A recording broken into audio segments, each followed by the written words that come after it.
today's video, I'll be showing you and teaching you about corn snakes. Speaking of which, I have a corn snake right here. Her name is Big Alice. I named her after the Allosaurus skeleton in Wyoming, nicknamed Big Al.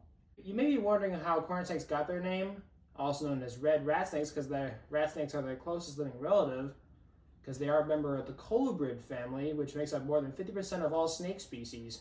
And as you can see, the coloration of her belly is what gives her the name corn snake. It may not be as noticeable because she's albino, but it's more noticeable on other corn snakes that are not albino or different morphs, as you would say.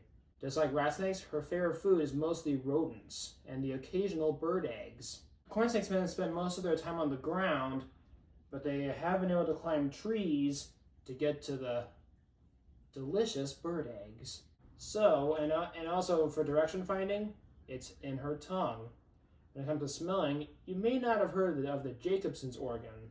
Snakes and monitor lizards and tegus, any reptile that has a forked tongue, has this sort of feature. When the snake takes his or her tongue out, it collects scent particles that are given off by the warm-blooded or cold-blooded prey. When the snake or lizard retracts its tongue, it touches the roof of the mouth and goes right to the brain.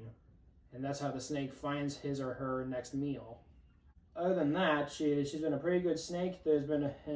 She sheds 4 to 6 times a year.